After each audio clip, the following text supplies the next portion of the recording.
Hello बच्चों, welcome to my YouTube channel. और अब हम करेंगे क्लास 10 की साइंस की वर्कशीट नंबर 35 और ये है 23 सितंबर की वर्कशीट। एंड इसमें हम कर रहे हैं chapter number 3 metals and non metals. तो देखते हैं आज क्या करने वाले हैं। आज हम करेंगे ionic compound. Very very very important topic and very very very interesting topic. अब आयनिक कंपाउंड बेटा बनते कब हैं? जब एक मेटल नॉन मेटल के साथ रिएक्शन करता है तब, यानी कि जब एक एनायन एक कैटायन के साथ रिएक्शन करता है तब।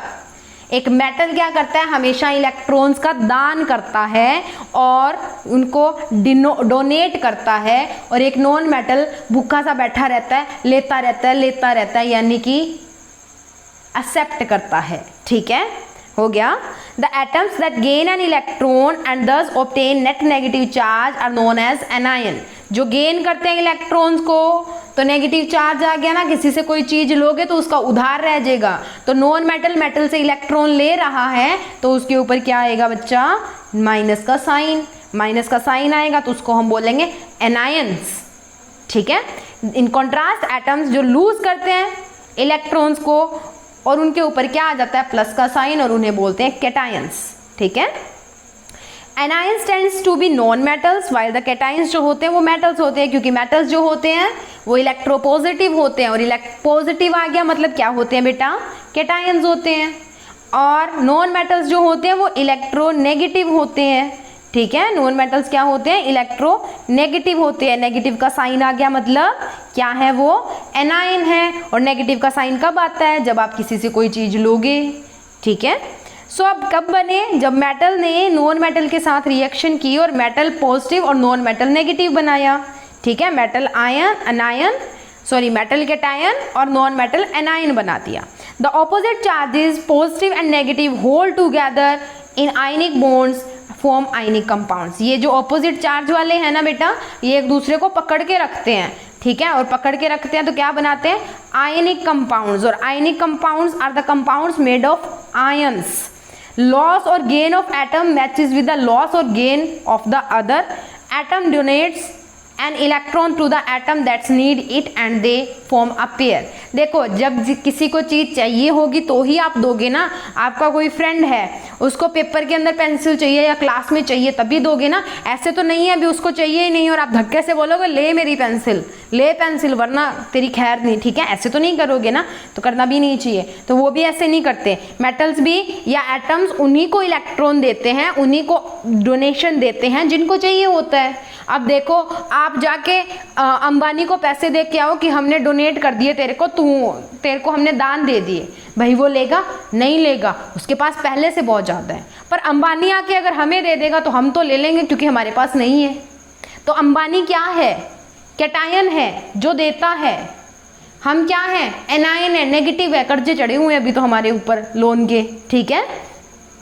अब physical properties of ionic compounds की बात करते हैं बेटा। फिजिकल प्रॉपर्टीज वो होती हैं जो या तो आपको हाथ लगाने पे महसूस हो या देखने पे महसूस हो, जैसे कलर, शेप, या हाथ लगाने पे महसूस हो, जैसे कोई चीज़ खुरदरी है, रफ है या स्मूथ है, या किसी चीज़ को हम हीट करते हैं तो वो कैसे हीट हो जाती है, या किसी को कूल करते हैं तो वो कैसे कूल हो जाती है। यानी कि फिजिकली वो चीज़ें जिसको आप देख सकते हो, जिसको आप टच कर सकते हो, वैसी प्रॉपर्टीज। तो फिजिकल नेचर ये क्या होते हैं? सॉलिड होते हैं and are somewhat hard because the strong bond of attraction between the positive and negative ion.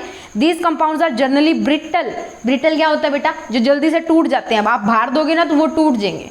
ठीक है। ब्रेक इनटू पीसेस जब आप उनके ऊपर प्रेशर अप्लाई कर देते हो। ठीक है। मेल्टिंग और बॉइलिंग पॉइंट, अब हार्ड है बेटा और सॉलिड है तो मेल्टिंग और बॉइलिंग पॉइंट क्या होंगे? हाई होंगे। ईंट को पिघला के देखो और या लोहे को पिघला के देखो और मोम को पिघला के देखो। लोहा सख्त है, हार्ड है, इसीलिए उसका जो मेल्टिंग पॉइंट और बॉइलिंग पॉइंट है वो ज़्यादा है। मोम क्या होता है? नरम होता है, यानी कि जल्दी से पिघल जाएगा। सॉल्युबिलिटी, अब देखो ये एक चीज़ ये और देखो, मेल्टिंग और बॉइलिंग पॉइंट्स क्या हैं? ज़्यादा क्यों होती है? क्योंकि इनके अंदर क्या होता है? एनर्जी ज़्यादा चाहिए होती है आयनिक बॉन्ड को तोड़ने के लिए। This is because of considerable amount of energy is required to break the inter ionic attraction. Attraction होती है बेटा, हमेशा प्लस और माइनस एक दूसरे को अट्रैक्ट करते हैं, प्लस प्लस एक दूसरे को भगाते हैं और माइनस माइनस एक दूसरे को भगाते हैं। Opposite charges attract each other, same charges repel each other, ठीक है। अब सॉल्युबिलिटी में क्या है, ionic compounds are generally soluble in water and insoluble in solvent such as kerosene और पेट्रोल। ये पानी में घुल जाएंगे पर कैरोसिन और पेट्रोल के अंदर नहीं घुलेंगे, ठीक है। कंडक्शन ऑफ इलेक्ट्रिसिटी, अब एक चीज मैं आपको बता दूं, ये सॉलिड फॉर्म के अंदर इंसुलेटर होते हैं। सॉलिड फॉर्म में ये क्या होते हैं, इंसुलेटर होते हैं बेटा, कंडक्ट नहीं करते। लिक्विड फॉर्म के अंदर ये इनके अंदर आत्मा आ जाती है और ये कंडक्ट करना स्टार्ट कर देते हैं, ठीक है, करेंगे। अब क्या करते हैं वो देखो, the conduction of electricity through the solution involves the movement of charge particle. देखो कंडक्शन करने का मतलब क्या होता है, चार्ज पार्टिकल्स का लेन देन करना, प्लस माइनस को इधर उधर करना, तभी क्या होती है किसी चीज के अंदर कंडक्शन होती है, जब चार्ज जो है वो फ्लो करके जाता है, ठीक है। ए solution of an ionic compound is in water contains ion. हमने एक NaCl का NaCl ले लिया, सोडियम क्लोराइड ले लिया, उसको पानी के अंदर घोल दिया हमने, ठीक है। अब देखो यहाँ पे क्या है, जब इसको हम घोल देंगे तो इसके अंदर Na पॉजिटिव और Cl नेगेटिव आयंस जो है वो पानी के अंदर आ जाएंगे, ठीक है, which moves to the opposite electrode, और प्लस और माइनस वाले अलग अलग दिशा में जाने शुरू हो जाएंगे इलेक्ट्रोड्स की। एक एनोड होती है, एक कैथोड होती है। एनोड के पास कौन जाता है, ए से एनोड, ए से ऐड यानी कि प्लस वाला, और सी से कैथोड नेगेटिव वाला, ठीक है, पता लगा यहाँ से। अब देखो ionic compounds which moves to the electrodes when electricity is pass through the solution, move करेंगे ऑपोजिट डायरेक्शंस के अंदर, ऑपोजिट इलेक्ट्रोड्स के ऊपर, ठीक है, जब करंट पास कराएंगे। Ionic compounds in the solid state do not conduct electricity, क्यों, because the movement of ions in solid is not possible due to their rigid structure. उनकी हाई डेंसिटी, रिजिड स्ट्रक्चर, कठोर होने के कारण कहीं जा ही नहीं सकते। वो बहुत ज़्यादा भीड़ हो जाए तो बंदा कहाँ निकल के जाएगा, और वैसा ही एक बंदे को सीधा छोड़ दे तो वो खुले मैदान के अंदर वो भाग जाएगा ना। ये यहाँ पे देखो, जब वो सॉलिड फॉर्म में होता है ऐसा होता है। अब यहाँ पे जो बंदा बैठा है वो कैसे निकल के आएगा भाई, जब वो लिक्विड में आ जाता है ना तो ऐसे अलग अलग हो जाता है, जब वो गैस बन जाता है तो और अलग अलग हो जाता है, ठीक है। तो अब यहाँ पे देखिए, but the ionic compounds conduct electricity in the molten state as the electrostatic forces of attraction between opposite charges are overcome due to the heat. क्यों करते हैं वो लिक्विड फॉर्म के अंदर कंडक्ट, क्योंकि जो अट्रैक्शन होता है Na पॉजिटिव और Cl नेगेटिव यानी कि पॉजिटिव नेगेटिव के बीच में जो अट्रैक्शन होता है उसको ओवरकम कर लेते हैं, उससे ऊपर आ जाते हैं, ठीक है, उसको ओवरकम कर लिया जाता है, उसको हरा दिया जाता है, किसके कारण, हीट के कारण। Thus the ions moves freely and conduct electricity। तो जब इनको तोड़ दिया जाएगा तो इसका जिधर मन करेगा ये भागेंगे और इलेक्ट्रिसिटी को कंडक्ट करेंगे, ठीक है। उसके बाद देखिए ब्रिटल आयनिक कंपाउंड्स के अंदर हमारे पास ऑप्शन है NaCl। बेटा साल्ट जो होता है आपका, साल्ट की डलियां बना लो, उसके ऊपर भार बना दिए तो वो छोटे छोटे पार्टिकल्स के अंदर टूट जाता है। वैसे मैग्नीशियम क्लोराइड होता है वो भी टूट जाता है। तो यहाँ पे आपको NaCl, lithium chloride, calcium chloride, calcium oxide और मैग्नीशियम क्लोराइड के मेल्टिंग पॉइंट और बॉइलिंग पॉइंट दिए हुए हैं, ये आप देख लेना, वैसे ज़्यादा इंपॉर्टेंट नहीं है ये। उसके बाद में चलते हैं क्वेश्चंस पे और क्वेश्चंस को डिस्कस कर लेते हैं one by one. Total 5 questions हैं, सो मूव करते हैं क्वेश्चंस पे। बच्चे पहला क्वेश्चन है, atom that gain an electron and thus obtain negative charge are called, anions कहते हैं उनको, ठीक है। अब तो ब्लैंक्स में अनायन लिख लें। Atoms that lose an electron and thus obtain a positive charge are called as cations, उनको कैटायन बोलते हैं। नेक्स्ट है second question, ionic compounds break when dash is applied, when pressure is applied, क्योंकि वो brittle होते हैं, ठीक है, जल्दी से टूट जाते हैं अगर आप उनके ऊपर भार देते हो तो।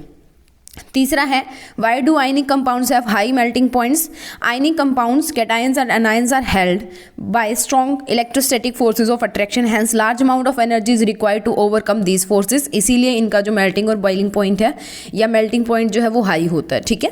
क्वेश्चन नंबर 4 की बात करते हैं, why ionic compounds in the solid state do not conduct electricity but are able to do so in molten state.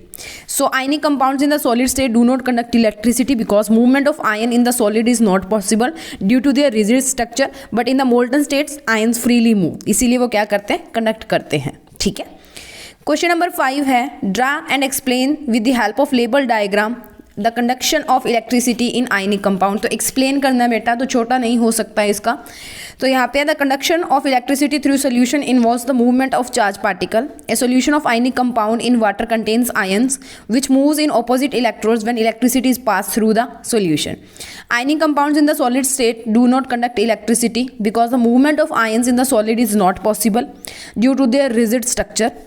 But ionic compounds conduct electricity in molten state. In molten state, since the electrostatic forces of attraction between the oppositely charged ions are overcome due to the heat, thus the ions can move freely and conduct electricity. उसके बाद में ये आपको इसकी diagram दी है। यहाँ पे हमारा सॉल्ट का सॉल्यूशन होगा, जैसे आप सोडियम क्लोराइड या मैग्नीशियम क्लोराइड का सॉल्यूशन ले सकते हो, ठीक है। ये ग्रेफाइट की रोड है, इलेक्ट्रोड्स है हमारी, एक एनोड होती है और एक कैथोड होती है। यहाँ पे आपको एक बीकर दिया हुआ है जिसमें आपने सॉल्यूशन लेना है। ये स्विच है और ये बल्ब है। अगर ये बल्ब ग्लो कर गया मतलब जो हमने सॉल्यूशन लिया है वो चालक है, और अगर नहीं करेगा मतलब कुचालक है, ठीक है। सो इसी के साथ हमारा वर्कशीट यहाँ पे खत्म होता है। 5th क्वेश्चन का आंसर मैं कंप्लीट आपको दिखा देती हूँ। ये रहा इसका answer. Next moving on to the 4th and 3rd question. ये रहे 3rd और 4th क्वेश्चन हमारे। उसके बाद में बात करते हैं 1st और 2nd। तो ये रहे 1st और 2nd के आंसर्स।